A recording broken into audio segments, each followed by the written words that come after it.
Shalom, shalom, shalom, shalom לכולם. Shalom, shalom, רבי יהושע Tungasu. Shalom, shalom, רבי חיים ישי, si ny fianakaviana rehetra. Fianakaviana Rabi Yehosua koa. Shalom, shalom daholo. Shalom Rav, shalom ho anareo fianakaviana rehetrarehetra ao amin'ny Rabi Chaim Isay. Baruch Hashem. Shalom, shalom. Shalom, shalom koa ny ao amin'ny izay manaraka Facebook sy izay manaraka rediffusion moa zany Bezat Hashem dia ao amin'ny YouTube koa. Manohy zany isika isaky ny Yom Shlishi, Yom HaShlishi na talata moa zany raha ohatra ka hoe atao amin'ny teny gasy Yom Shlishi ny fianarana ny Midot Tovot na ny toetra tsara izay mifikitra amin'ny fahendrena na Chokhmah. Dia ny manohy zany isika ny boky ny Rabbi Chaim Vital izay antsoina hoe Sha'arei Kedusha. Dia alohantsika hanomboka angambany ametraka fantenana kely inona ilay nianarantsika farany izay mahatadidy. Aveo koa zany nareo zao miresaka aloha. Bezat Hashem.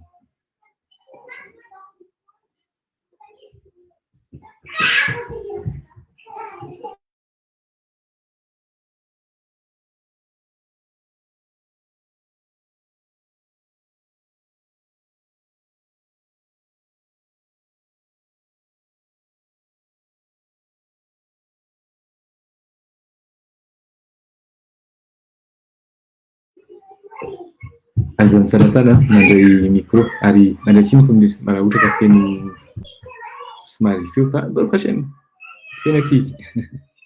Inona zany ilay hitantsika tamin'ny farany?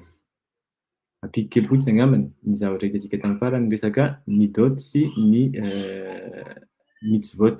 Inona ny fifandraisany amin'ireo zavatra roa ireo dia inona ny fatao ny fomba fahazahoana ny toerany toetra tsara eo anatrehan'ny mitzvot na ireo lalàna. Ampiko kely zany. Bezat Hashem. Rabi Yehosua sao dia mahatadidy. Bezrat Hashem dia mifampiresaka tamin'ny Rav iny aho hoe absent tamin'ilay cours dia mbola tsy voatelechargeko izy fa elako tsiny sao afaka manampy Rabi Chaim. Bezat Hashem. Ary Rabi Chaim na izay mahatadidy ao Ambohimamory. Ilay micro teo somary ambanimbany kely fa Bezat Hashem.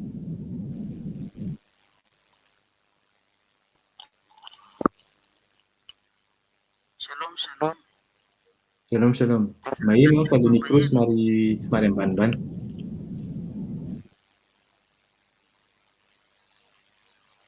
Raha ohatra ka izay no mety dia ny ataovana izay zany Bezat Hashem.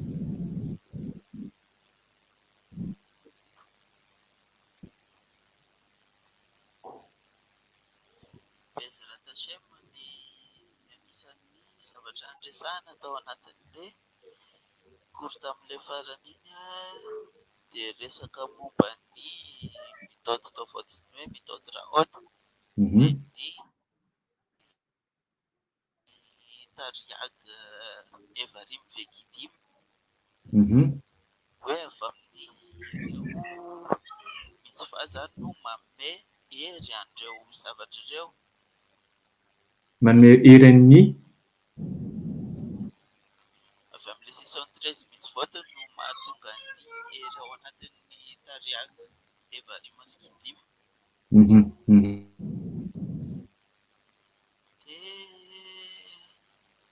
Dia miresaka ihany koa ny momba ny hoe mitôdy tovot sy ny hoe fitandremana ny atao hoe mitzvot.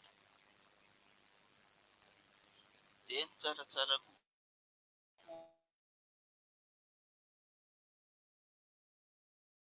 izay hoe anao anatanteraka mitzvot kanefa tsisy ilay mitôdy.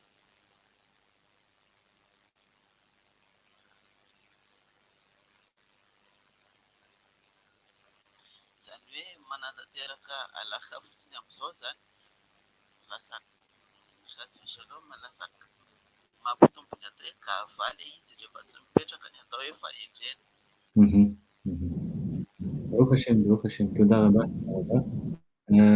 Azoko le somary misy ino moa zavatra kely tapaka kely le feo fa azoko le farany zavatra notenenina farany hoe raha ohatra ka misy zany olona mihazakazaka manao mitzvot hoe nahita an'le hoe ny Torah zany no tena hoe tiako arahana ka haka mitzvot za tonga de ataoko daholo izy rehetrarehetra de am'zay hitan'ny olona fa mahalala an'le antsoina hoe Torah ary mahalala ny lalàna. De nefa izay no tenenin'ny Rabbi Chaim Vital ary tsy Rabbi Chaim Vital hery fa naka toerana be dia be izy any amin'ny antsoina hoe Torah CBLP na ny Torah natsoina hoe lova tsofina fa zay no nitsoratana hoe zareo izy ireo olon-kendry tany aloha firesaka ny ireo olon-kendry ireo rehefa te hanome endrika an'ilay fahendrena hoe ahoana tsara zany fahendrena zany hoe ahoana zany olona tsy ampy fahendrena zany ozy izy de betsaka ozy izy zany ny toerana any amin'ny Torah CBLP na ny Torah lova tsofina zay manome fanazavana ny Torah voatsoratra ny tena marina zay ny asan'ny Torah lova tsofina moa zany de hoy izy hoe feno ozy izy zany hoe ny olona ozy izy raha vao hoe ohatra ny ohatra natsika teo hoe olona anankiray zay mora tezitra izy de ohatrany tonga de avodazara ohatrany hoe olona manompo zavatra hafa akoatran'ny Hashem akoatran'ny Hashem am'izay fotoana zay io olona io izy de tsy azo jerena mihitsy ny masony voalohany indrindra satria raha vao mijeran'ny olona anankiray tezitra izy na eo am-patezerana de ohatran'ny olona midinika na mijery ary mijery ny antsoina hoe avodazara zay izy amin'ny teny hebreo hoe fanompoana sampy nefa zay zavatra zay zavatra farany ratsy hoe zavatra farany sarotra be ny fanamboarana an'izay zavatra zay raha ohatra ka jerena ny vokatra ny olona anankiray ohatra hoe tsy mahalala lalàna ary zay no tonga ny Rabbi Chaim Rabbi Chaim Vital miteny hoe aleo lavitra ozy izy araky nireo fahendren'ny olona tany aloha de hoe ny olona feno fahendrena fa mbola tsy mahalala lalàna tsy zay olona feno lalàna nefa tsisy fahendrena ary zay le tenenina am'izay hoe raha ohatra ka misy olona anankiray zany vonona hoe mahita hoe ny Torah no tiano arahana satria ao zany no nahitany fahamarinana ka tonga de teny izy hoe meo ana daholo ny fahalalàna ny resaka amin'ny mikasika ny misy vote positif sy misy vote négatif na fomba sy fady resaka atsika amin'ny teny gasy nefa izy zany eo amin'ny toetrany mbola mipetraka daholo antsoina hoe midotra haute na ny toetra ratsy am'izay fotoana zay sarotra satria manimba ozy izy hoe manimba ny endrika ny Torah io olona io ary animba tena anova mihitsy tena marina satria ina dikan'izay raha ohatra ka misy olona zany teny hoe za naraka Torah de miteny mihitsy tena mampiseho hoe zany misy kipa manana tsitsity manao mivavaka maraina atoandro hariva mihinana kasher mivavaka tsintsisy nefa rehefa any ivelany izy de tena miavinavina tsy mamaly olona satria hoe satria ohatra hoe zany tsy juif ny olona na tsy manaraka ny Torah de ambany zany na mora tezitra any tokantrano mora tezitra amin'ny vadiny mora tezitra amin'ny zanany sy ny eo amin'ny ankohonany sy rehetrarehetra ary olona ohatrany hoe manana an'izay hoe gava zay titeny na olona koa hoe hitantsika androany zao ny Bezat Hashem ireo karazana antsoina hoe toetra ratsy Bezat Hashem aloha Rabbi Chaim Vital no hitondra antsika an'izay antsoina hoe toetra ratsy satria mila fantarina zany zao karaha zay ny zavatra farany avo indrindra antsoina hoe midot tovot na ny toetra tsara na fahendrena inona zany ny antsoina hoe toetra ratsy am'izay fotoana zay de inona ny antsoina hoe toetra tsara zay ny fanontaniana mipetraka zao satria hatramin'izao sika mijerana hoe misy ny antsoina hoe nefesh shifrin ao anatiny misy an'lereo 613 mitzvot ny adidy na didy 380 zay arahany zanaka Israela de ao ambonin'iny misy ny antsoina hoe nefesh yesodi ao no ahitana an'le hoe midot tovot midot raot na ny toetra tsara sy ny toetra ratsy de ao ambonin'izay misy ny antsoina hoe vatana de rehefa anao anatanteraka an'le mitzvah zany ny olona anankiray de mila ny vatana nefa eo anelanelan'ny vatana sy le ary ny toerana misy mitzvot rehetra nefesh shifrin misy ny antsoina hoe midot tovot raot de io zany hoe fanontaniana am'izay inona zany antsoina hoe midot tovot inona antsoina hoe midot Ohatsy. Dia andao ary hanomboka amin'izay ny cours. Eto zany tsika zao. VZ iniany. Azafady raha alohan'izay mba misy fanontaniana manetikitika kely raha tasema hoe inona ny mampiavaka ny Torah CBLP sy ny Mishneh Torah? Sa le fomba tenenana anazy? Mishneh Torah nosoratan'ny Rambam, nanoratra ny Mishneh Torah izy. Dia ny Mishneh Torah io ohatran'ny hoe nanao naka ny mitzvot rehetrarehetra zay hita ao anatin'ny Torah écrit, Torah Shebirtav, na hoe Torah voasoratra. Dia isaky ny misy passage anao dia eo izy Rambam tena ty passage ty pasoky anankiray ty na ty andininy anankiray ty resaka an'le mitzvah zao no ataonao amin'izay fotoana zay. Compilation zany le izy, Mishnah, dia ny tena marina compilation ny lalàna rehetrarehetra zay vokatry ny commentaire ny Mishnah sy ny Talmud sy ny Gemara sy ny Shulchan Aruch. Dia izy zany ohatrany hoe afaka ataontsika ampidirina fotsiny eo amin'ny lalàna. Fa lalàna moa zany vokatry ny Torah Shebelp. Iny hoe Torah Shebelp fanazavana ny Torah Shebirtav na ny Torah voasoratra. Zay. Iny le hoe fanazavanao anatiny. Hitanao ao zany rehefa manazava ny Torah voasoratra anao dia voalohany indrindra ny zavatra hitanao ao lalàna. Faharoa misy koa ny tantara. Eo ny tafiditra ny hoe midrashim na tantara angamba loatra dika zay midrashim zay. Ireo dia Torah Shebelp.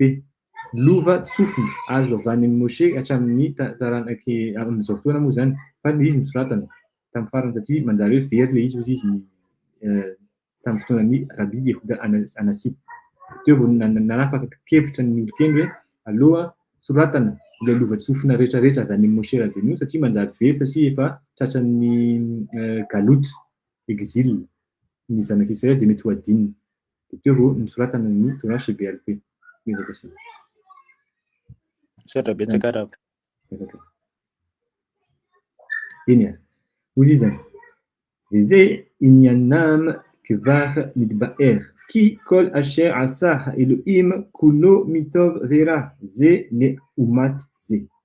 Ary zao izy zany zavatra efa nazavaintsika tany amin'ny tany fa hoe ny zavatra rehetrarehetra zay voahariny ha Elohim dia mifangaro daholo izy ny ra na zavatra ny ratsy sy ny tsara. Mitovy vera izy dia mifangaro. Zay le umat zay ary io hitanao daholo eo amin'ny tontolo rehetrarehetra zay voahariny ha Elohim. Fanontaniana. Misy fanontaniana apetraka fotsiny. Tamin'ny Bereshit, iza ny anaran'ny Hashem nanao hoe Bereshit?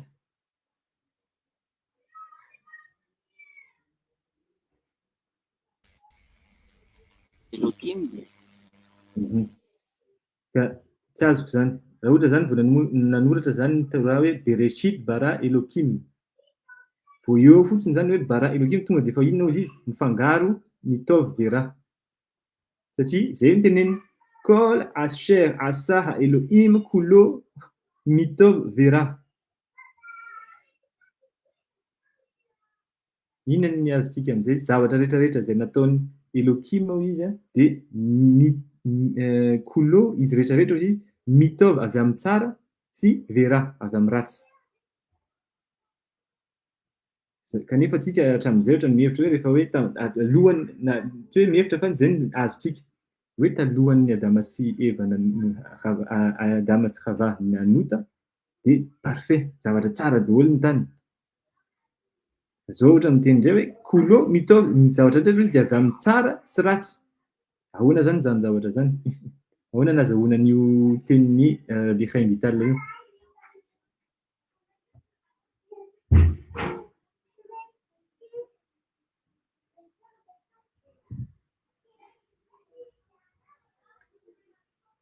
Misy manana hevitra?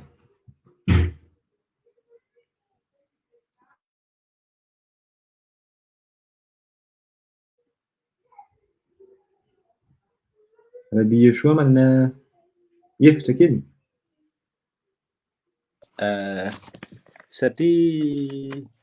Satria araka ny voalazan'ny Rabbi Chaim teo hoe tany amboloany dia efa fa nisy an'ilay Elohim, izay hoe ilay Elohim zany no manao ny ratsy, dia efa fantany hoe tamin'izay fotoana izay hoe efa fantany zany hoe efa misy zavatra ho ratsy koa ahazo any Adama sy Ava.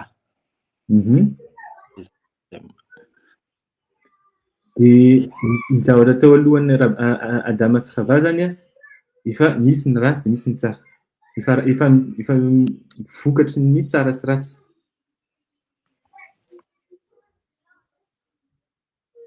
Nefa reo mbola tsy nanota.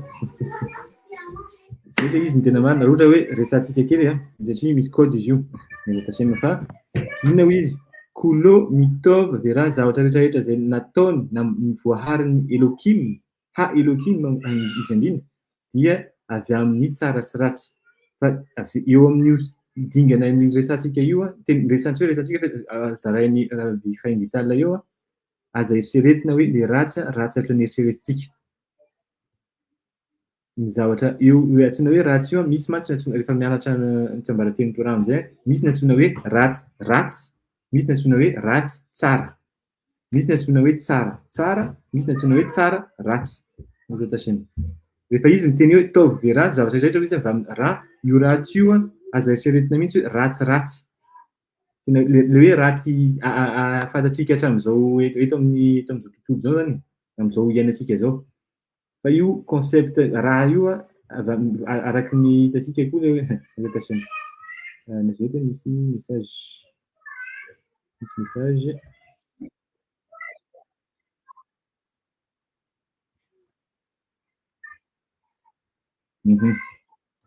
Zay le izy ny zavatra rehetrarehetra zany inona dikan'izay? Zay le notion mila fantarina zao hoe ny zavatra rehetrarehetra izay nataony Elohim dia nisy tov ra ao anatiny, na tianao na tsy tianao. Vao miteny hoe Bereshit bara Elohim et Shamaim zany misy tov ra, Haaretz tov vera. Haaretz ahita tohu-vavohu, misy tov vera. Rehetrarehetra izy zany dia avy amin'ny tov sy ra.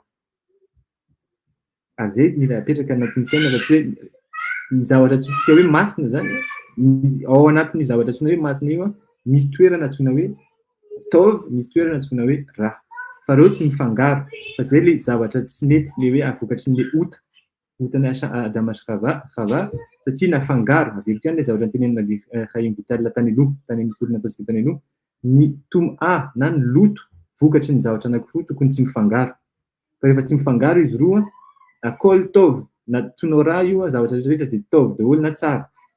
Zay ny zavatra tenenina io, fa zay zany mahatonga le hoe aza eritreretina hoe ratsy ohatran'ny fieritreretintsika an'izy hoe ratsy dia ratsy tokony tsy atao intsony na asorina na vonoina hazo shalom.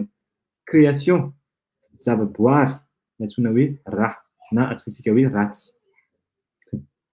Dia zavatra zay mantsy sarosarotra ho an'ny olona manana finoana avy amin'ny hoe kristianina, miresaka hoe rehefa ratsy dia ratsy, devoly, asorina.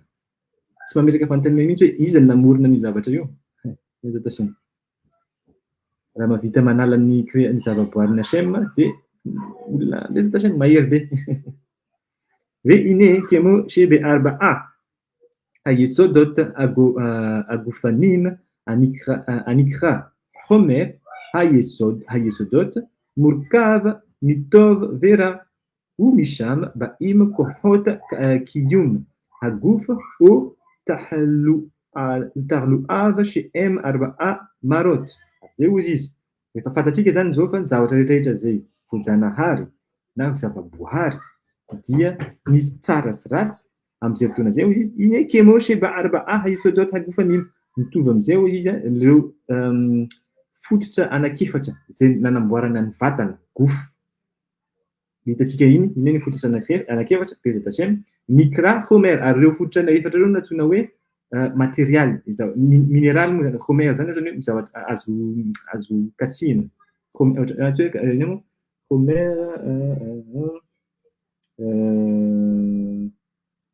minéral, ataontsika hoe minéral izy.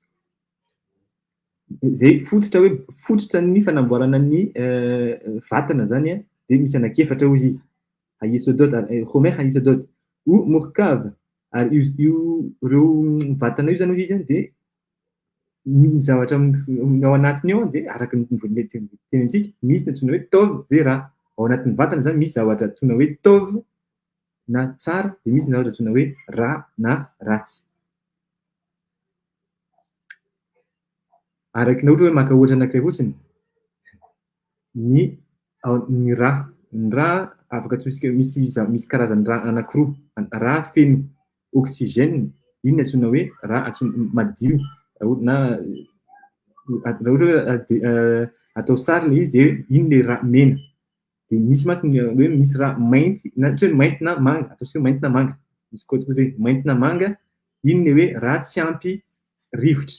Dia iny le mila diovina avy arý amin'ny tôva adiny tsy haiko ny anarany amin'ny teny gasy, fa iny diovina any dia avy eo miverina pompin'ny fo dia miverina indray izy satria feno oxygène ary iny mahatonga antsika hoe miaina foana. Reny zany hitantsika fa misy état anankiroa le rà tsara rehefa feno oxygène, rà ratsy rehefa tsy ampy oxygène. Ary zany ohatra anankiray fotsiny fa be ny ao anatin'ny vatana ho an'izay mahalala an'izay betsaka zay hoe misy tôvy ve rà. Ary eo zany tsika tsy miteny hoe ny rehefa hoe tsy ampy oxygène le rà tonga dia asorina, kazo shalom, satria raha vao asorina n'iny rà iny zany antsoina hoe anémie, tsy ampy intsony ny rà ao anatiny. Zay zany fanontaniana, ilaina ve sa tsy ilaina le rà? Le rà atsoisika hoe rà ratsy. Ok, ou misham ba'im kochot kiyum, ary vokany avy amin'ireo hery anankiroa eo izy no no mampitazona ny fahasalamana sy ny fisian'ny ny fisian'ny vatana moa zany. Raha tsy izy zany izy mitôvy ve rà sy ireo fototra miavy amin'ny hoe tôvy ve rà eo izy dia tsy afaka tsisy ny antsoina hoe vatana. Kiyum zany existence na ny fisiany. Io no fisiany izy ny hery fisian'ny vatana. O tahluav, dia raha ohatra izy tsy ampy io, le hoe misy hoe ny tôvy hoe misy zavatra tsy ampy amin'ireo fototra anankiefatra ireo na anatin'ilay hoe homer ayesodot, ina zavatra mitranga aretina, misy aretina. She'em arba'a marot, dia rehefa miresaka arba'a aretina tsika zany zao izy dia tonga dia fatary fa loko anankiefatra zay. Loko anankiefatra. Inona izy? Mara levana, mara yeruka, mara shahora, mara aduma, na loko fotsy, loko maitso, loko mainty, loko mainty et ici loko mena. Ohatra ny vadika indray izy eto, raha ohatra ka tadidinareo le code couleur ny tamin'ny voalohany nameny Rabi Chaim Vital. Vadika fa misy zavatra niova kely. Le code couleur tamin'ny voalohany levana avy eo, Sahora avy eo, Adoma, zay vao Io zany izy indray lasa nanao levana, Yeroka, Sahora, Shkhora et Aduma. Manaraka misaka an'izay. Zay izy misy loko anankiefatra zany izy manome anao information hoe marary le vatana. Ary verenako amin'izay le dikan'le hoe satria inona tsy midika eto ity zao rehefa nijeran'ny sary kiloshahady dia hoe body element composed good and bad, white, green, humor. Humeur izy nadikan'ireo olona tamin'ireto loko ireo. Nefa ataontsika tsy miresaka mihitsy humeur. Raha ohatra ka miresaka humeur le Rabi Chaim Vital dia afaka miteny izy hoe hushim. Tsy mahita hushim atsika. Nefa atsika ny zavatra vakiana hoe mara. Ino dikany hoe mara mangidy. Fa tsy hoe loko. Misy mangidy fotsy, mangidy mena, mangidy maitso, mangidy mainty. Dikan'izay misy fanontaniana zany. Aiza ny ahitantsika ao amin'ny vatana misy tôvy anankiray tena faran'izay mangidy? Fero. Fero. Toda raba. Ny fero, fantatry inona ny asan'ny fero? manavaka ny sakafo tsara sy ratsy. Anisany na sovezika satria izy bilina. Izy na sovety amin'ny teny frantsay bilina zany. Fa fery izy amin'ny teny gasy.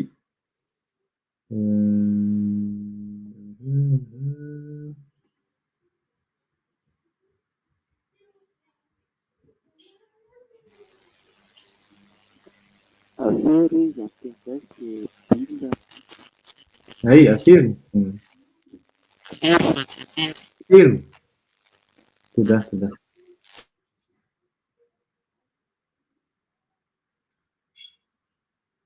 Ny bilina izy manampy amin'ny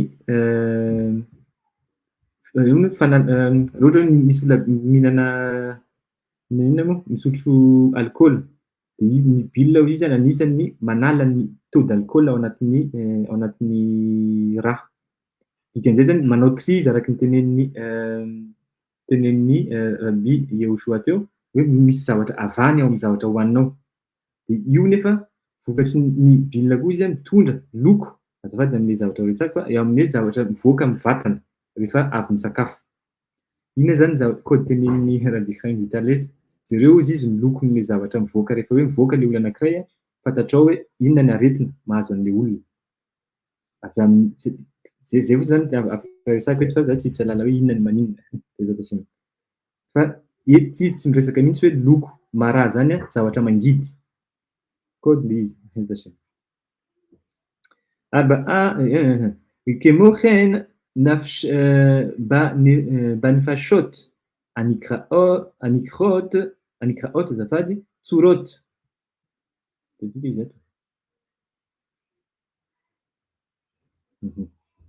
Mitovy amin'izay koa izy zay structure zay hoe misy fototra anankiefatra zay nanamboarana ny sy manome hery sy ny vatana. De ao anatin'io misy taovera de mitovy amin'izay koa izy ao anatin'ny nefesh na ny fanahy de antsoina hoe nefesh anikra tsorot na endrika fiantsonan'ny hoe nefesh endrika tsorot arba'a yesodot hem anankiefatra koa izy reo endrika reo em al derer ze tovera ary mitovy amin'le lalan'ny fanazavana teo aloha tovera misy koa ao anatin'ny nefesh tovera ny nefesh resantsika io nefesh yesodit izy io. Ny nefesh manarakaraka ny vatana, misy ny vatana de aveo nefesh yesodi de ny farany ao anatiny nefesh sikhli. Em nimshar briut hanefesh hayesodit chez Adam ary io reo izy rehefa amin'ny ilany antsoina hoe tov na tsara de io no manome fahasalamana ny fanahy. Tsika tsy miresaka fahasalamana ny vatana zao tsika tsy resaka zay tsony fa fahasalamana sy fanahy ozy izy.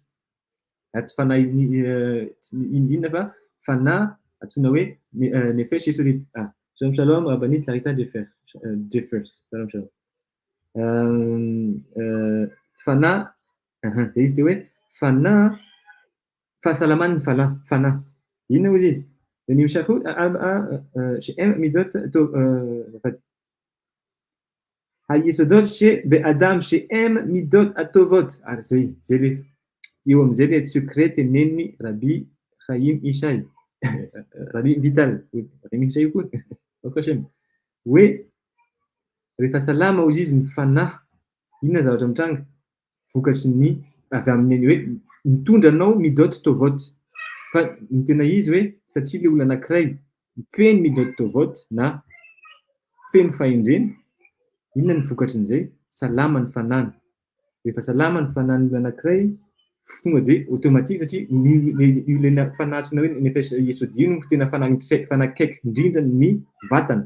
Inona dikan'izay salama ny vatanao, salama zany ny vatana sy ny fanahintsona io nefesh yesodi vokatry n'iny midot tovot.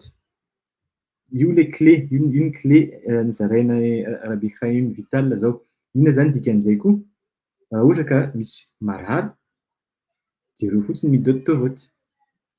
Ary hitantsika amin'izay zany inona satria mbola tsy mamaly foana hoe inona zany antsoina hoe midot tovot, inona antsoina hoe midot raot. Na toetra tsara inona antsoina hoe toetra tsara, toetra tsara inona antsoina hoe toetra ratsy. Fa zay ny azontsika eto raha marary zany anao izy izy de ومئام نمشى بغيتو نفاش شبه ادم شيء ميدوت توت او تخلوئها شيء ميدوت رأوت na marary izy izy vokatry ny midot raot ny aretina dia avy amin'ny midot raot na toetra ratsy ميزة تشم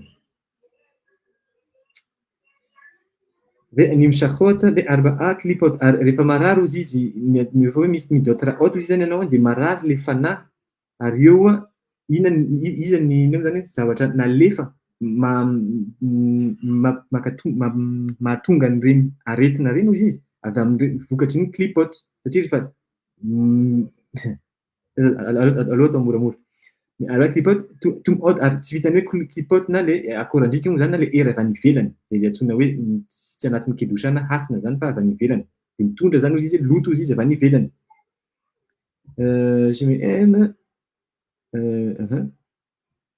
clipot tum od sheba nefesha u io aiza ny tanao ny clipot io ao anatin'le nefesh le fanao izy no rehefa miakatra ny antsoina hoe midotra ot de mandoto ary miditra ny antsoina hoe clipote na ny zavatra avy any ivelany fitsony de miditra ao anatin'ny toerana tokony tsy idirana zay le fifangaroana fangaro ny toerana tokony tsy asiana zavatra avy any ivelany sy miditra ao anatin'ny toerana ao anatin'izay tokony tsy toerana zany ny vokatra ny hoe misy tombo misy loto rehefa misy ny loto marary le fanahy rehefa marary ny fanahy marary tampoka koa tsy hoe marary tampoka tonga de vokatry n'izay marary ny vatana zao zany hoe raha ohatra ka tsy hoe raha ohatra ny ahoana zany zao ny fomba fanasitrahan'ny olon-kendry miaraka manana ny fahaizana ny Torah sy feno fahendrena tsy mihazakazaka izy ohatra hoe marary za de tonga mandeha mameo fanafody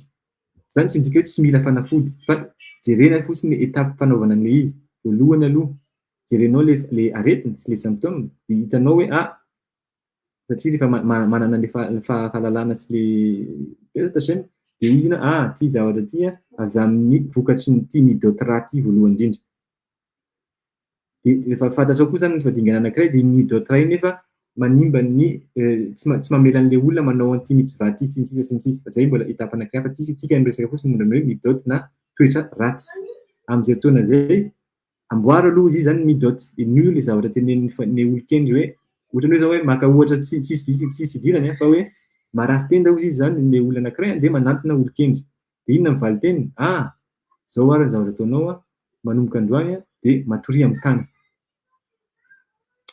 inona ny hidiran'ny hoe matory amin'ny tany sy marary tenda raha ohatra ka tsy hainao le faingenao ambadika satria misy satria tena izy zay fa ezatashemy fa ohatra hoe raha ohatra mihaino an'le valiten'ny olon-kendry zany am'izao fotoana de tena olona fa inona koa ny fidiran'ny zany tsy anasitrana anany iny zany marary ny tenda fa tonga de ameo fanafody za am'izay sitrana nefa inona dikan'izay eto misy notion anankiray antsoina hoe teshuva satria na fanamboarana fahitsinan'ny midôtovôty sy teshuva rehefa miaraka amin'ny Hashem na fibebahana zavatra voalohany angatanan'ny olona anankiray manao tikkun fanamboarana sy nanao teshuva rehefa marary hoe misy zavatra tsy nety nataoko vokatry ny toetra ratsiko ary manenina za am'izay zavatra zay fa te anamboatra an'le izy zay ny étape zay ny zavatra atao voalohany alohany hinanana fanafody ary raha tsy fantatra zany hoe inona le toetra ratsy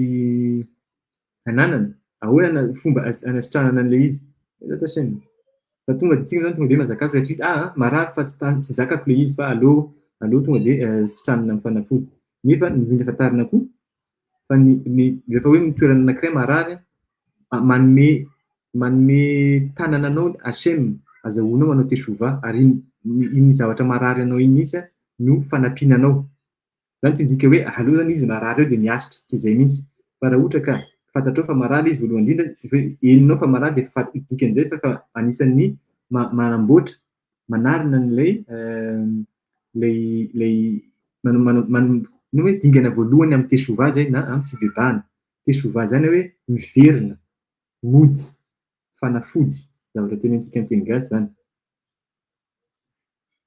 any tsisy olana rabe Yehoshua tsisy olana Baruch Hashem de zay zany teneniny eto Bezrat Hashem. Inona hozy izy? Ukishe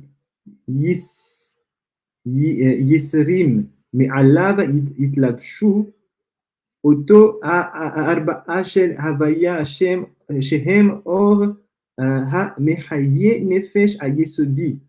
Zao izy raha ohatra ka vitan'olona anankiray manala ny klipa na ireo loto rehetrarehetra ao anatin'ny toerana tokony tsy andehanany, ina dikan'izany na mavita ny manamboatra ny midôty rahaotiny na ny toetra ratsiny. Inona zavatra mitranga? Amin'izay fotoana izay hozy izy, le nefesy Jesody zany a, le fahazavan'le midôty tovôty no hotaratra. Avy aiza izay fahazavana izay? Avy amin'ilay iodikevavike aty amin'ny nefesy sirli, le feno mitivôty. Satria ny iodikevavike manome fahazavana foana. Manome foana izy fa inona ny mandrakotra ny fahazavan'ny iodikevavike anatin'ilay hoe nefesy ataona hoe sirli, le faran'izay ao anatiny, midôty rahaoty. Inona dikan'izay? Toetra ratsy.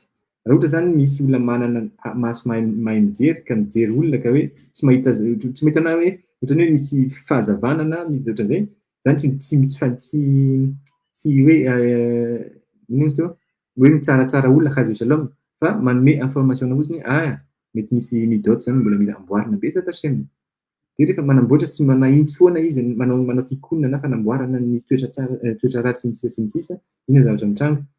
Mihena zany le midôty rahaoty na toetra ratsy, dia mahazo toerana amin'izay ny antsoina hoe midôty tovôty, ary io midôty tovôty io na ny toetra tsara no mamoaka amin'izay le hazavana hoentin'ny iodikevavike anatin'ny nefesy faran'izay ao anatiny izay madio indrindra. Misy message fa tsisy. Zay zany hozy izy nytenenio. Dia amin'izay fotoana izay miakanjo izy tsy vitany hoe mirevele na mamoaka fotsiny le iodikevavike fa inona hozy izy? Yitlabshu otiyot arbaa. Lasa miakanjo an'ilay anarana le renitsoratra iod ke miaraka amin'ny vavy he, hozy izy io nefesy io ayesodi. Amin'izay fotoana izay gam hi hagov, ary tsy vitan'izay, eo amin'izay le izy, tsy vitan'le nefesy ao anatin'ny vatana fotsiny hozy izy no miakanjo an'ilay iodikevavike fa miaraka amin'ny vatana. Inona dikan'izay? Ny vatana io zany lasa masina, mitondra ny anarany Hashem. Iodikevavike. Amin'izay fotoana izay ny zavatra mitranga, izay le kôdy anatin'ny matany Torah. Nefa Moshe nandraisana ny Torah avy amin'ny Moshe. Midina izy dia inona hozy izy ny zavatra mitranga? Ny tarena hozy izy tena mazava be ohatran'ny masoandro. Inona zany kôdy zany? Tarenao vatana, mivoaka ao anatin'ny vatanao fahazavana. Zay no mahatonga an'ilay hoe inona zany ny azontsika amin'izay? Vita daholo ny tikonina ny Moshe Rabbeinu, ary voaka ao anatin'ny vatana ilay iodikevavike tany anatin'ny be tany. Tsisy intsony midôty rahaoty mandrakotra an'ilay hazavana, ary vitany zany ny hoe nametraka iodikevavike anatin'ny nefesy Jesody, ary vitany koa nanao ny iodikevavike mandrakotra miakanjo ny iodikevavike eo amin'ny vatana. Ary zay ny dingana itadiavina azahoan'olona anankiray mandray ny antsoina hoe Torat Alef. Satria ny Torah azon'ny Moshe tany amin'ny Ar Sinai, Torat Alef. Ahoana nandraisana an'izay? Amboariny midôtinao. Amboariny midôty rahaoty na ny toetra ratsinao. Zay fotsiny. Raha te azo dingana ny Moshe Rabbeinu dia zay. Ary zay nefa tokony tanjony ny zanak'Israely rehetra. Fa inona ny zavatra nitranga koa? Rehefa nidina Moshe Rabbeinu ary niteny Hashem, izy rery no navita ny heno an'ilay teny folo. Fa ny zanak'Israely inona hoy izy? Vao indray mandeha, andaso fa tsy zakanay zany feo zany, fa aleo anao no mandray an'ilay izy. Dia inona dikan'izay? Tsy zakan'ny zanak'Israely zany dia hazavana lehibe avy amin'ny Torah avy amin'ny Hashem. Satria tsy vonona ny kely. Raha tsy vonona ny kely, inona dikan'izay? Mbola misy midôty rahaoty ao anatiny.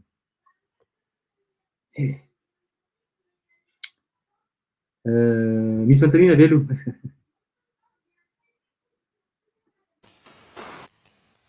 Bezrat Hashem mamazava. Vegam hi hagov shela yehu merkava, ary tsy vitan'izay.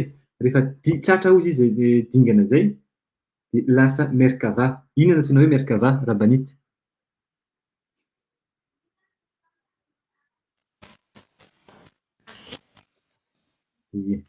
Tודה רבה.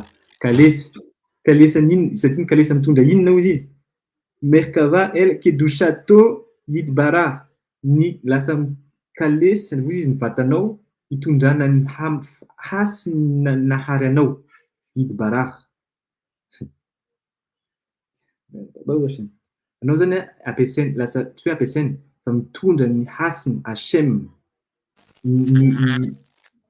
ilay nahary todava mitondra ny hasiny ilay nahary Sheba Olam Ha'asia ary zay ozy izy rehefa vitsy anao ny dingana natsoina hoe midot dia eto amin'ny Olam Ha'asia lasa anao natsoina hoe Merkava anao no mitondra ny hasiny Kemoshe Nidba'er Banefesh Asikhli Mamash araky ny nazavaintsika mikasika an'ilay nefesh asikhli mamash satria zay ozy izy ny nefesh asikhli natsoina hoe rehefa ino Merkava voalohany mitondra n'inona nefesh Yesodi sy gof ka rehefa anao zany vitanao nanamboatra ny nefesh Yesodi sy ny gof na ny vatana inona zavatra mitranga mitovy amin'ny nefesh Yesirli am'izay anao satria nefesh Sirli Merkava ny odike vavike araky ny anarantsika raha tadidinareo dikan'izay vadika ohatrany hoe nefesh Sirli daholo zany na ny nefesh Yesodi na nefesh na ny vatana zay anao izy dia lasa hoe Merkava mitovy amin'izay tena mamash tena ohatran'izay mihitsy anao ary feno hasina dikan'izany raha ohatra zany misy olona manana an'izany dingana zany ka mandehandeha any tokotany any ivelany tsy hoe mandehandeha zany tena izy tsy mandehandeha fa ohatra hoe misy zavatra andehanana any ivelany tonga dia taratra ny olona manana maso mahita an'izay mazava be ilay olona mazava dia mazava mamash be kayima amisy vote ary zay ozy izy fa ny condition azahoana an'ilay Merkava any amin'ny nefesh Sirli fotsiny satria ianao zany efa nandray ny mitzvot 613 mitzvot rehetrarehetra zay zany anao araka ny tenen'ny Rabbi Chaim Vital ny rehefa ny olona anankiray ozy izy vita ny fanamboarana ny toetra ratsy dia moramora aminy mandray ny lalàna rehetrarehetra 613 mitzvot tsy miady mihitsy zany izy hoe andasy aloha ohatran'ny tsarotra zany na mbola tsara ny ty zavatra ty fa aleoaloha hoaniny tohizana ihany hoanina mandrapaha na hoe rehefa te hihinana sakafo za dia misakafo be tsy hisy fepetra zany nefa izy lalàna hoe rehefa misakafo na misotro zavatra koa misy ferana ilay zavatra misy limitiny fa tsy hoe zay alaka zay ka ohatra ka tsy voatazona zay dikan'izay manome anao information hoe misy midot raha ohatra mbola mila ahitsy betsaka zany verina foana zany fanontaniana inona zany natsoina hoe midot devote inona natsoina hoe midot raoty na inona natsoina hoe toetra tsara inona natsoina hoe toetra ratsy efa anatona antsika amin'izay fanontaniana zay valin'izay fanontaniana zay avy amin'ny Rabbi Chaim Vital zao izy izy uzkor ve'al tishkah ki gam al yedi isek hatorah be'arba'a perushim שסימנם פרדס, פשט, רמז, דרוש, סוד, יהיה רוחו השכלי כיסא אל שם הוויה שבעולם היצירה. Lason V. Mina verna kely eto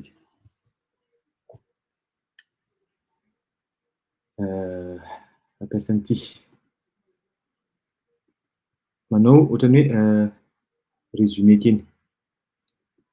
Ity izy zany tazomika an'ilay hoy azafady amin'ilay ataontsika izy zany vatana mainty vatana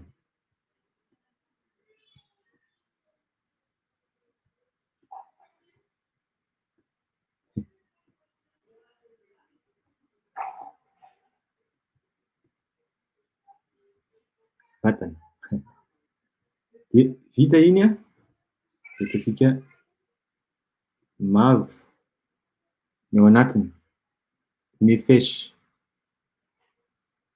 Yesodi na fanahy izy io nefesh Yesodi NY zany Yesodi ao ny ahitantsika an'ilay hoe inona hitantsika ao midot na toetra tsara na ratsy vita iny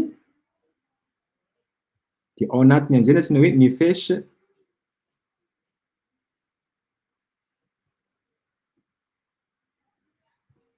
nefesh sikhli, ataoko hoe NS sikhli. Ao anatiny ao misy ny antsoina hoe aza mitovy izy fa midot azafady mitzvot zay ary mitzvot positif na antsoina hoe fomba ary mitzvot négatif. Dia ato koa ny ahitana ny antsoina hoe yudke anarana Shem. Yud sarana ohatran'izao he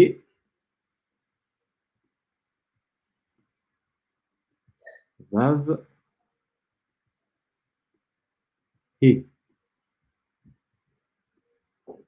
Dia inona no teneniny teo rehefa vita hozy izy vitanao hozy izy nanamboatra an'ilay mitzvot négatif ato, dia izy rehetrarehetra reo mivadika merkava.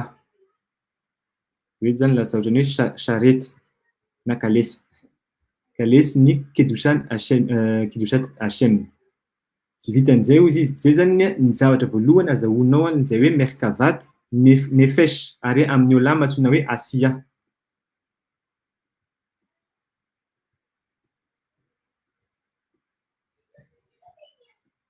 Olama asia zany eto ity.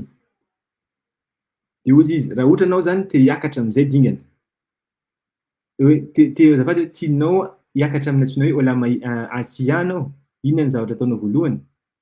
Fixena na amboarina ny midot raot. Zay fotsiny. Dia ataovy ny tsy fotsiny zany. Zay ny atao. Dia ataovy ny rehefa avy eo vita izay zavatra zay, ataovy ny fanarahana ny fomba sy fanajana ny fady. Vita izay, azonao zany ny dingana antsoina hoe asia. Manana nefesh ianao. Zay ianao vao afaka antsoina hoe olona manana nefesh. Inona amin'izay teneny eto? Noona nefa tsy vitan'ny nefesh fotsiny, fa misy koa ny antsoina hoe roar. Misy koa ny antsoina hoe neshama. Zay ny dingana telo base fototra dingana fa misy anankidimy ilay izy, misy ny antsoina hoe chaya le yechida fa antsika mbola tsy miditra any. Fa zao hozy izy, raha anao zany hozy izy mitrandraka hiakatra amin'ny dingana antsoina hoe roar na inona antsoina hoe roar olam yetsira.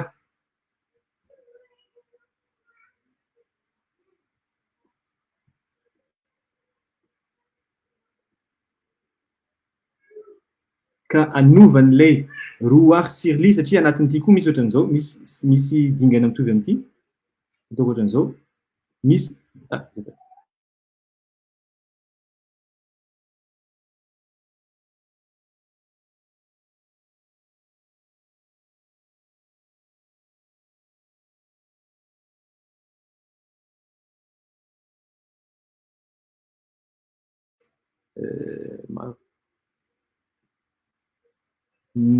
roar yesodi.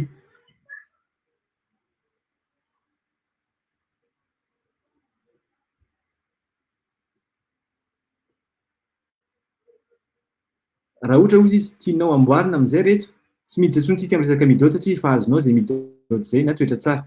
Fa eto amin'izay anao mila mianatra Torah amin'ny antsoina hoe pardes, pshat, remez, drash, sod. Io ilay nadikan'ny olona amin'izay hoe paradis. Fantarina zany zao fa paradis zany toerana fianarana Torah. Fa tsy mihevitra mihitsy anao hoe toerana hoe miadana dia matory fotsiny, na hoe miadana dia zavatra rehetra tianao atao, te hihinana anao dia mihinana, hoe te hanidina dia manidina. Mihazatra amin'izay niveau zazakely. Vao mianatra soratra. Fa rehefa ianao zany mianatra Torah, fantatrao amin'izay zao fa pardes zany dingana fanazavana ny Torah amin'ny dingana efatra. Pshat, remez, drash, sod. Zany antsoina hoe pardes na nadikan'zareo hoe paradis. Zany ny tena hoe paradis tena izy. Rehefa azonao izy zany zay zavatra zay manana dingana hoe mianatra Torah anao fa tsy pshat fotsiny. Fa pshat, remez, drash, sod. Raha ohatra zany misy olona na firenena na ohatra hoe mponina israeliana juif miteny hoe zay tsy mikitika sod zany mihitsy fa pshat. Inona dikan'izany? Tena tonga dia sûr anao ary fantatrao fa tsy manana dingana roarana ny ray ilay olona. Satria izy tsy miteny hoe pshat drash remez fotsiny.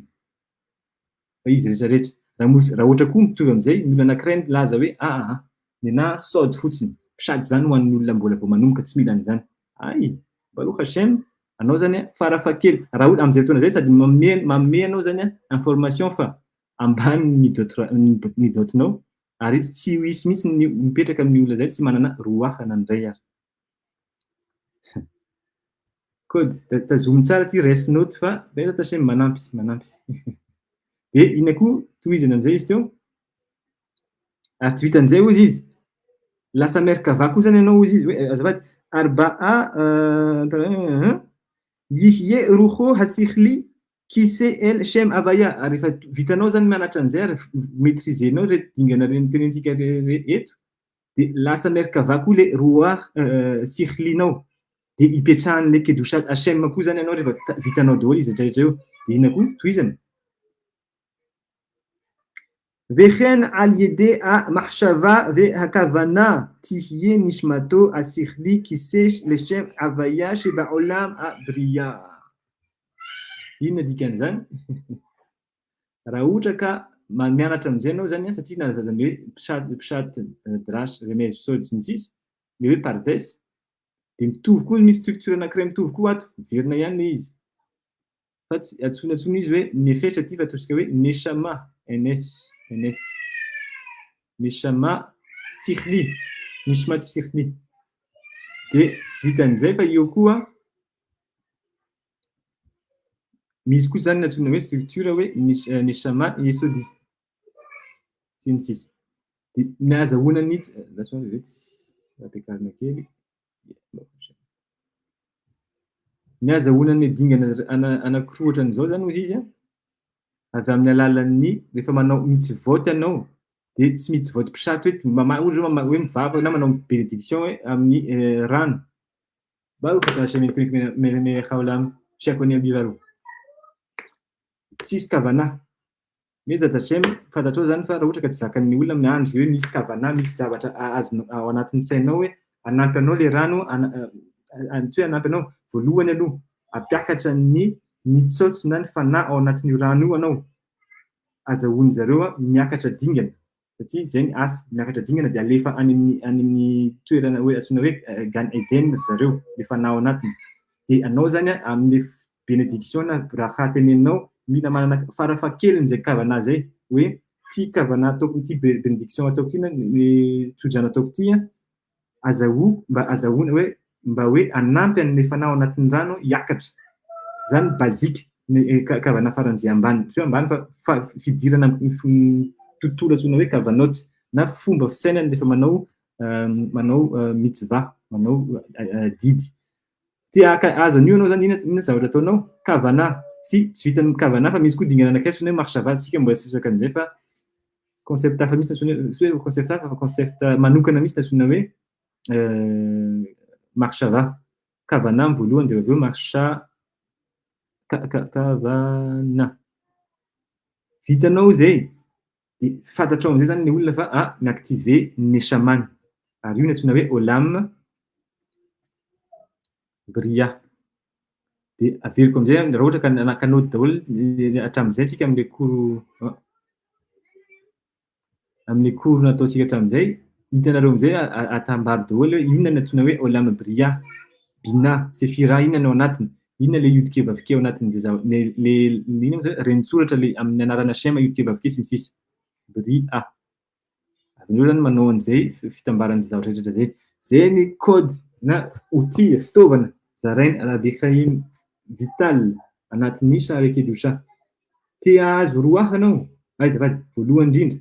Te ahazo natsona hoe nefesh yesodi ary activenao nefesh sikhlinao. Ay, ndana amboara aloha midot. Vitany midot, ataovy ny mitzvot. Vitanao rehefa olona zany sady tsara toetra na olona manana fahendrena no malala ny lalàna ny azo atao sy ny mitandrina ny tsy azo atao na mitzvot positif sy niveau négatif. Manana nefesh izy. Zay izy vao atsoina hoe olona manana nefesh fa na voadingana voalohany. Te hiakatra izy. Aleo za te hiakatra hoe manana roaha. Ay, aleo zany ny Torah de enaro izy amin'ny dingana efatra. Aza misafidy hoe ty ihany ny enarako ty sy enarana fa aleo daholo izy rehetra rehetra. Mianatra Torah, pardes, mianatra Nevi'im na ny Taminany pardes fianarana azy fa tsy mpitraty fotsiny. Mianatra ketovim na ny amin'ny teny français algéographe fa tsy haiko izy amin'ny teny gasy fa zany ataovy fa mianatra pardes mianatra ahoana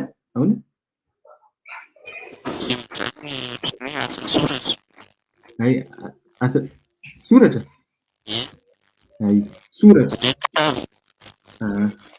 soratra enariny hoe ketovim fa miaraka amin'ny dingana efatra pardes hianatra misina misina fa pardes fa atao mihitsy hoe misina mamaky fotsiny de tasany fa atao tsikelikely le izy fa tsy vita indray mandeha fa vitanao zany zavatra rehetra zany activenao zay ny roa ay tsy ampy zay fa te mbola te hiakatra ihany satria zay natsoina hoe bene alia raha tadidinareo le introduction voalohan'ny Shah Kedusha bene alia izy inona ny tanjony hiakatra hiverina any amin'ny ny fototra ny fanahany tany any ambony any amin'ny toerana avo inona tsy zavatra ataontsika resantsika ty fiakarana ny dingana ny sama ny fanahy satria rehefa tonga any amin'ny briatsika rehefa aveo misy dingana koa ny amin'ny atsiloto any amin'ny atsiloto mbola miakatra foana satria tsy mijano zay mantsy mampiavaka ny antsoina hoe olona bene alia tsy mampiavaka azy sy ny olona amin'ny olona rehetrarehetra ny tanjona de amin'ity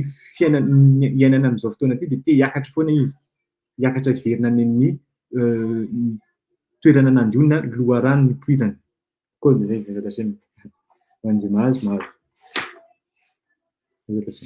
ok zay zany ozy izy nyteneniny Rabbi Chaim Vital aleo zany ty averiko ihany fa aleo le sary de tazomy tsara zao amizay zany ozy izy anomboka amizay sika miditra amizay zany hoe eny ary zay zany dingana miandrana fa za zao mbola ty amle fanitsina ny toetra ratsy inona natsoina hoe toetra ratsy zay amizay de nahzo bebe'ur arba'a hayesodot sheyesh al kin'a amidot ndao ary amizay isika hoe zay hiverina anazavany lay antsoina hoe ny fototra anankiefatra zay misy ao anatin'ny antsoina hoe midot na ny toetra da kikol amidot araot mush rashot be arba'a madregot fatary zany zao izy izy fa ny toetra ratsy dia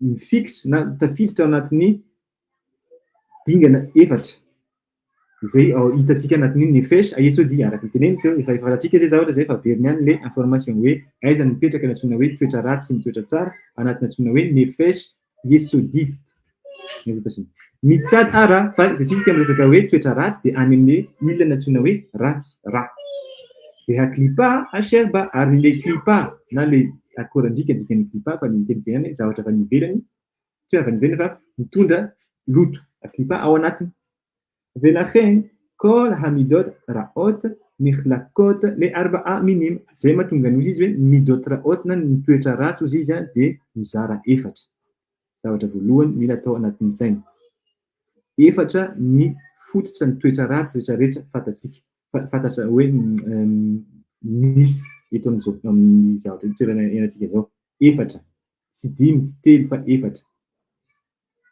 araky ny resany Rabbi Chaim Vital VM VZ Pratam ary zao izy raha ohatra ka fitinitsika kely ny efitra ao ambadika an'ireo toetra efatra ao anatiny eo voalohany Yesod Haesh raiso amizay zany ny fototra antsoina hoe afo miresaka élément tsika zao araky ny resantsika teo esh roa maim afar voalohany ozy izy rehefa ao anatin'ny esh io misy ny antsoina hoe midot raot na toetra ratsy inona ny zavatra mitranga Yesod Haesh mimeno nimshechet agaava anikra gasut aruach lithioto hayesod akal ve gavoa mikulam ny élément antsoina hoe afo izy izy dia fototra ny gaava inona antsoina hoe gaava amin'ny teny gasy fitiavan-tena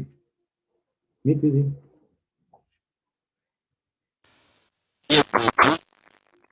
zay fiebebony tena tena tsara indrindra fiebolibony ga'ava. De inona izy io? Nikra gasot aroa, ary ny fiantsoan'ireo olon-kendry tany aloha na code na fampiasan'ny olon-kendry tany aloha izy rehefa miresaka antsoina hoe ga'ava na fiheboheboana de inona hozy izy? Gasot aroa. Gasot zany ahoana ny andikana an'izay? Gasot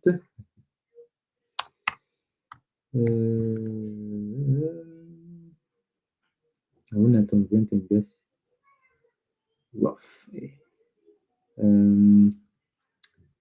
Olona mafilo angamba zay le izy ataontsika an'izay mafilo fa tsy hoe mafilo fa olona ohatrany hoe misy roaha mantsy rivotra ohatrany hoe olona manana fihevitra enjana tsy haiko ahoana anaovana an'izy amin'ny teny gasy hoe gasot roaha. Gasot zany hoe zavatra mafy ohatrany hoe manana eritreritra tsy malefaka zany fa ohatrany hoe zany no izy na hoe zany no tena izy fa tsy afaka amboarina mihitsy, tsy afaka izy.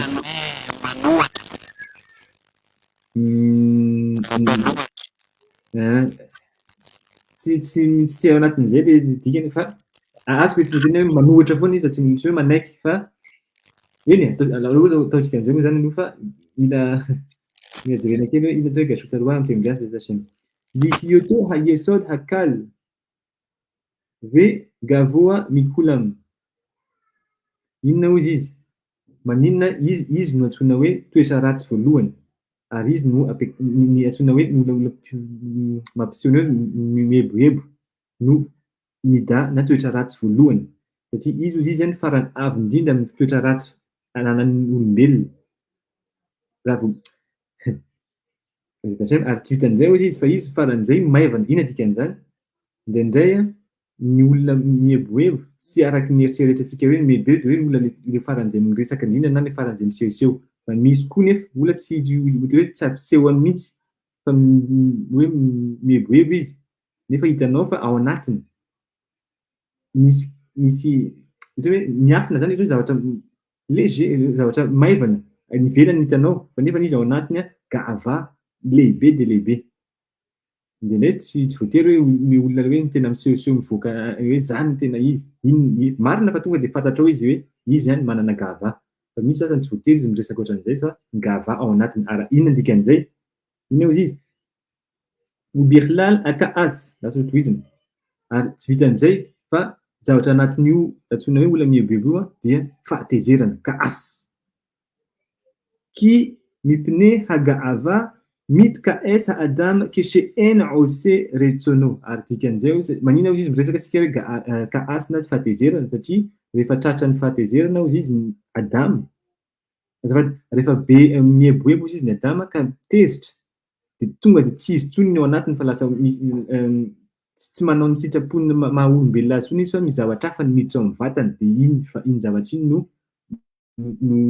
seho eo zay mahatonga ny hoe tsy azo jerena ny olona ao amin'ny fahatezerany maninona satria tsy izy tsony ny ao anatiny tsy le Adama tsony ny ao anatiny fa zavatra hafa no mitondra ny vatany amin'izay fotoana zay ary zay no antsoina hoe raha hazo shalom ohatrany hoe mijery avoadazara na fanompoana sampy na fanompoana zavatra hafa ankoatran'ny Hashem.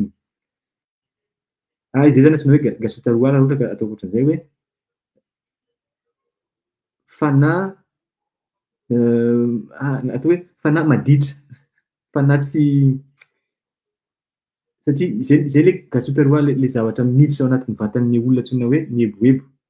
Tsy Adama izy tsy olombelona tsony izy fa zavatra hafa ny miditra ao anatiny indrindra indrindra izy rehefa izy tratra ny hatezerany. Ary io izy ve elo haya shafal roa u makir hasono lo haya mitka esklal. Zao kosa hozy izy raha ohatra ka misy olona anankiray mametraka ny toerana amin'ny toerana faran'izay ambany iny dikan'izany fanetreteny midina izy tsy lakatra zany fa tena hoe vonona izy ohatrany hoe nahitsahan'ny olona tsy maninona mangina izy satria fantany hoe tsy nitsinitsinina ny zany ny fiainana na hoe mampidina ny zay fiheboheboana zay mihitsy izy. Shofal roa umakir hasrono ary vitany hoe misy olona anankiray manamboatra an'izay hoe ga'ava an'izay ary tena nampidiny farany tsy ho hisy mihitsy zay antsoina hoe gava ao amin'ny vatana. Haya lo haya midika esklal rehefa tsisy tsony izy ny antsoina hoe fihoebobona na fisehosehoana le gava de tsy hisy tsony ny atezerana. Olona tsy tezitra zany a, olona efa navita nanamboatra ny antsoina hoe gavana. Maninona misy an'izay fifandraisana hoe gava sy gaas na ny fihoebobona sy ny fahatezerana satria hozy izy ny mitsaky agava ve gaas mida achat hem. Fataro izy izy fa ny fihoebobona sy ny sy ny fahatezerana de tsy zavatra anankiroa samihafa fa ray ihany. Zay ny tenenitsika hoe rehefa ny olona anankiray mora tezitra fa tonga de fantatra zany fa be fihoebobona, feno gava. Ary tsy vitan'izay, ny olona anankiray rehefa be fihoebobona tonga de fantatra fa mora tezitra amin'ny zavatra tsisy dikany, tonga de mora tezitra. Mida ratsy farany voalohany, mida tova, mida raha. Ary inona ny élément miaraka amin'izay mida zay? Afo. Mazava izy satria ny afo mandoro, rehefa maina ny zavatra anankiray de tena tsy izy tsony. Ary zay koa ny fitenin'ny resakan'olona rehefa hoe tezitra, tena mafana fo le olona, mafana fo te hiady. Ay, mafana fo, mafana afo, be gava zany. Ahoana?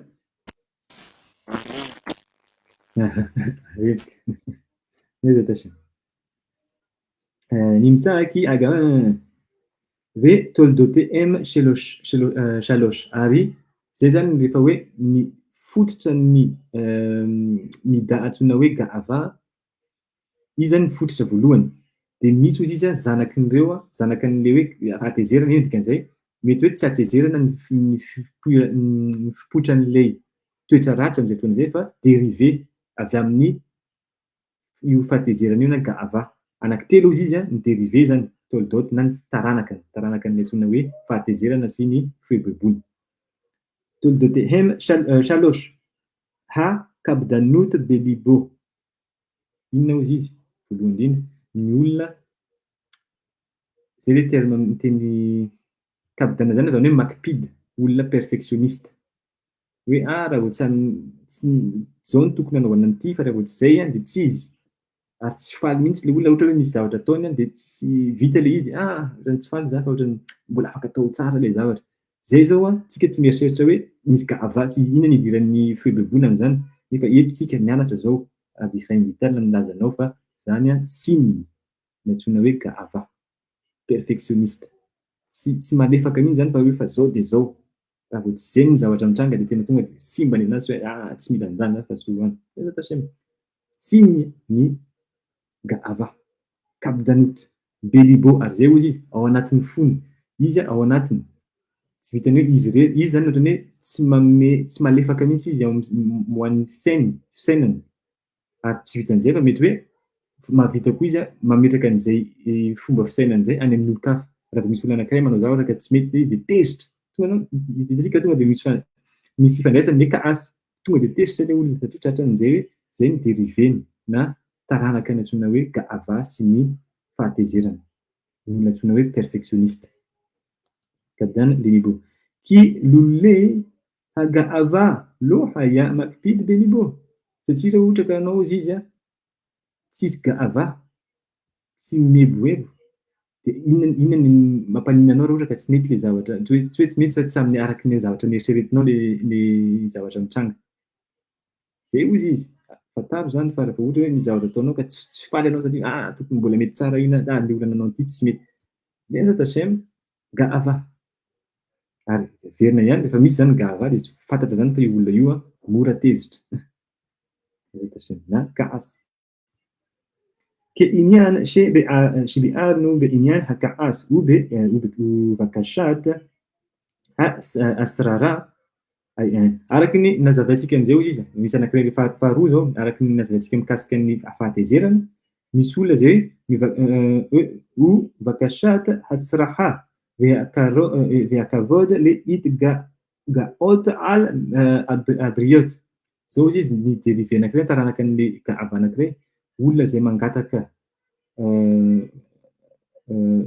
ny anjarany, mpangataka ny anjarany hoe zany navita zavatra izy de ameo teneny fa zany nanao an'le izy, tonono ny anarako, zany nanao an'izany zavatra zany, hoe ny zavatra ray nataony de zatasemy ay tsy vitan'izay ve hakavody ary mpangataka voninahitra satria maninona zany zanaka ohatra hoe zanaka andrina miohaja kely azafady rehefa miditra za de mitsangana mangataka kavody mangataka ino moa kavody to adiny mangataka fanajana voninahitra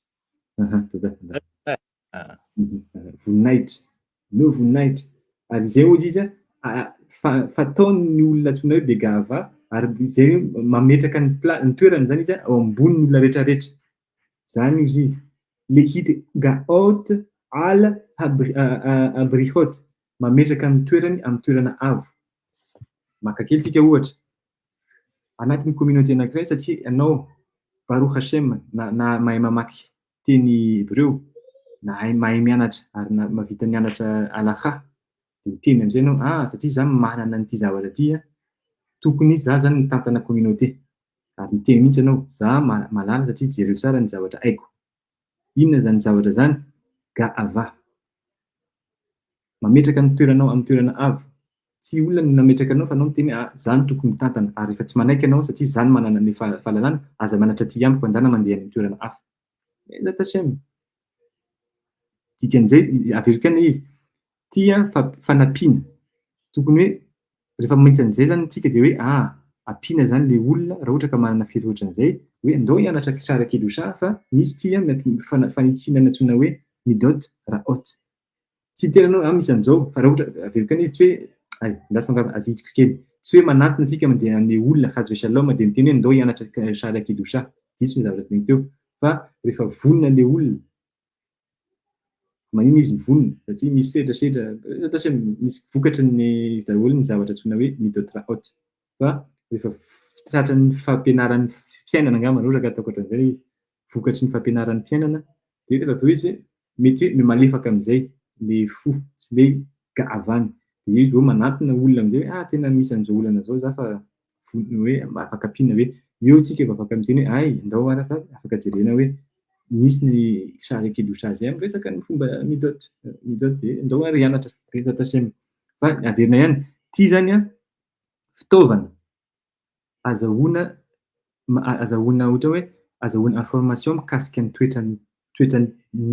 toetratsika aloha satria ho ampiasaina le fitaovana ho atsika fa tsy ho ampiasaina mihitsy io fitaovana io zarainy arabicain vital eto hazy ve shalom sanatrin' zany hitsarasarana olona satria zao voaka zao de mahita an'izao tonga ty be gava de tonga de aloha avelany le olona hazy ve shalom ty zavatra ty averiko ihany olona mianatra an'ity ary na mahazo an'ity information ty de averiko le izy tsy hitsarana olona sanatrin' zany hazy ve shalom fa azahoana fianarana ny zavatra misy ao amin'ny teny aloha voalohany indrindra satria raha tsy fantatrao ny aretina tsy afaka manasitrana inona ny aretina mitatsika teo vokatry ny midot raot ary fatary zany ny antsoina hoe midot raot na toetra ratsy zay anao vao afaka manasitrana anao de rehefa vita zay ka azonao le fitaovana hazy ve shalom tsy tsarana olona fa anampiana olona rehefa tonga ny fotoana fanampiana fa tsy hoe tonga satria manana an'le satria miverina ny gavary am'izay fotoana zay ohatra ka manao an'izay fifisika zay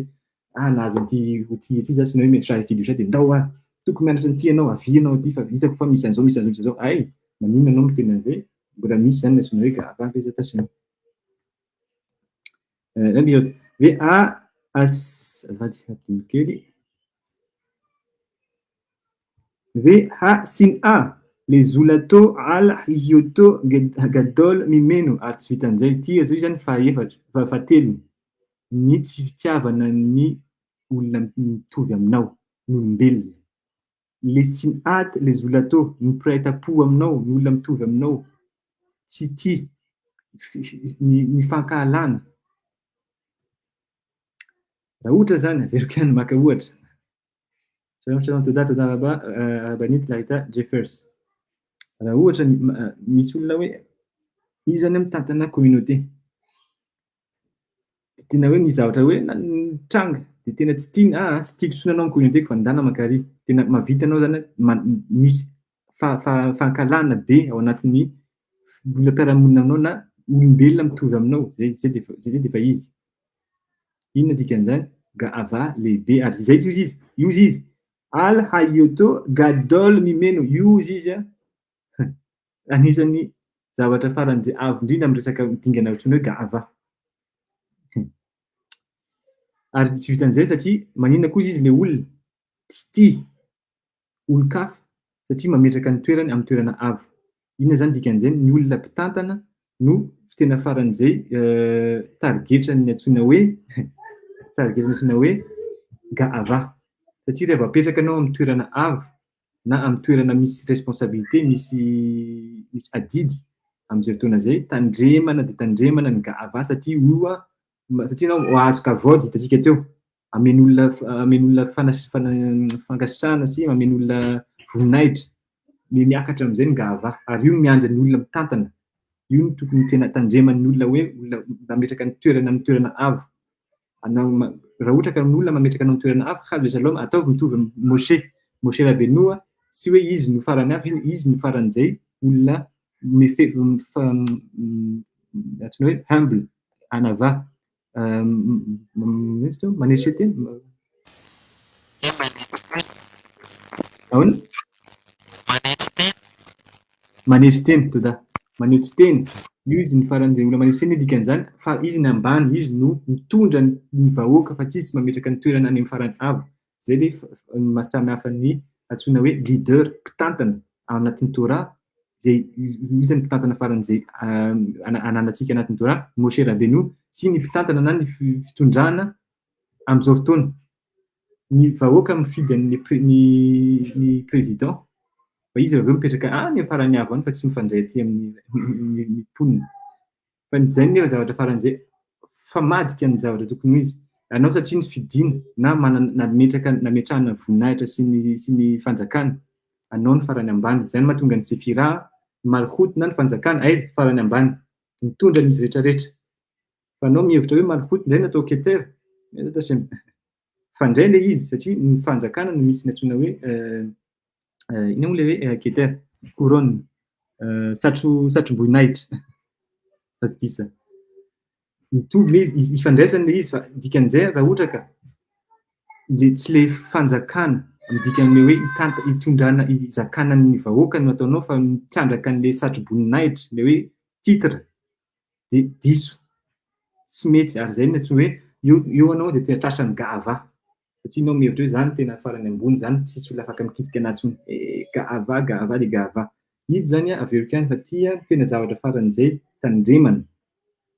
Ary tokony ianarana hoe ahitsy indrindra mila fantarina daholo inona ny taranaka antsoina hoe gava. Misy ny kaasy dikan'izay olona hoe ohatra hoe metraka mahazo voninahitra amin'ny toerana fiasana na koa ao amin'ny fianakaviana dia efa misy an'izay hoe misy na eo amin'ny fitondrana firenena, fitondrana communauté sy ny sisa.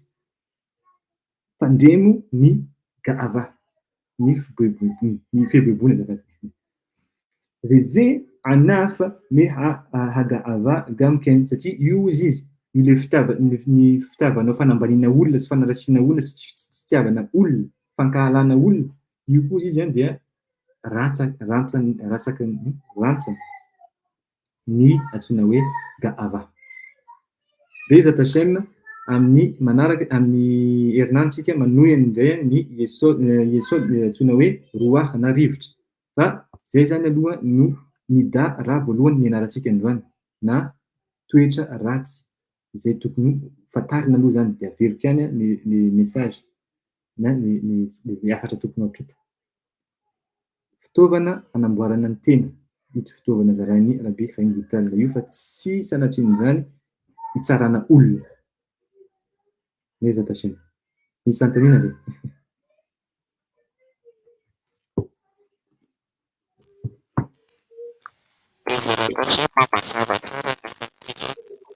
Baruch Hashem. Misy fanontaniana Rabbi Yeshua? Tsy mbola misy fanontaniana. le ohatrany ahoana raha fanoratana anay raha sika le vadisika ayeko teo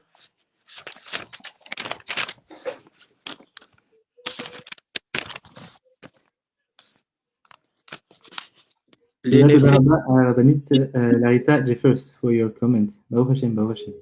Oui, ça va. manahoana raha fanoratana an'le nefesh sikhfit izy teo Nefesh sikhli, that's one soit akito. So ataoko amin'ny commentaire ato. Hitanao le chat privé ato ty. ino tompoko Nefesh sikhlit. Et rehefa avy eo misy hoe nefesh yesodit dia mitovy amin'izay koa rehefa avy eo ruach sikhlit ruach yesodit dia miakatra foana neshama sikhlit neshama yesodit Ezrat Hashem dia misaotra betsaka amin'ny fanontaniana dia ny apiko kotsiny ny eto amin'ny nefesh ihany no mahitana ny antsoina hoe gouffre na vatana ataontsika hoe vatana tsy hoe ihany moa zany fa hoe ny vatana ara-batana izay azo kasiny vita amin'ny ara-material fa rehefa miakatra any ambonitsika araka ny hitantsika iny misy antsoina amin'izay hoe vatana spiritual gouffre rohani Ezrat Hashem zay fotsiny angambany satria tsy hoe nefesh ruach fotsiny tsisy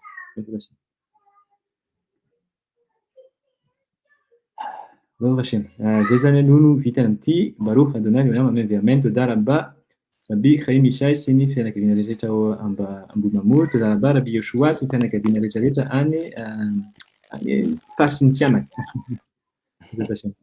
Toda Rabba dia misaotra betsaka koa ho an'ny nanaraka ao amin'ny Facebook sy izay nanaraka amin'ny YouTube Ezrat Hashem Toda Rabba Rabanit Larita Jeffers Toda Rabba for your comment si manaraka indray zany Laila Tov.